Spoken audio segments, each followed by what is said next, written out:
Hi, this is for my Christian friends. If you're not Christian, this might not apply to you. It might suck. Invitation to listen anyway, but like also go ahead and scroll. You are making it your fault so that you don't have to be disappointed. You have been taught that in order to be a good Christian, like you need to clean up your side of the street. You need to own your part. You need to like always forgive and move on and turn the other cheek. And like I love that.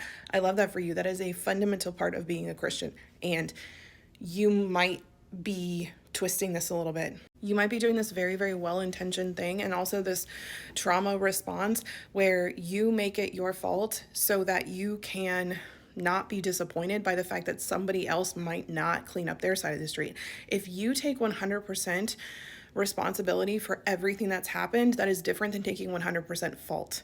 100% responsibility looks like I am going to, in this situation, manage and repent and like clean up what is mine. 100% responsibility does not look like taking and owning the fault for something that you did not do, for a situation you did not create, for harm you did not cause. And you might be doing that because that is the only way that you know to make yourself feel better about it. Because in your life, in your past, there's been so many people who have like been in situations with you where yes, you hurt people, but they also hurt you too. And they did not take responsibility. They did not claim fault. They were not willing to come to the table and be like, hey, let me figure out what part of this is mine so that I can clean it up. And so to avoid that profound disappointment, you just own it all. And I see you in that. And I want to say this so lovingly. Like, imagine me holding your hand as I say this. That is not it. That's not Christian love. That is not you turning the other cheek.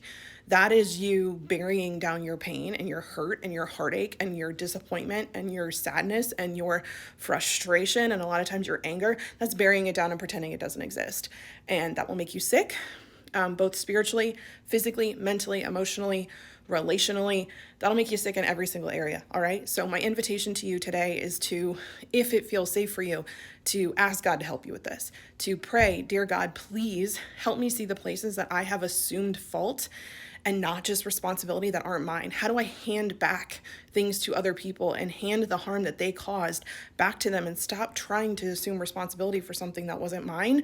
Help me to feel the profound disappointment and grief and loss that is going to invariably come on the other side of that. Help me to feel the anger that's going to come from there, because I need you, God. I need you to show me that it's okay to be upset and disappointed and scared and hurt and sad, and to like release the need to make myself wrong for it just to feel like I have some control over it. So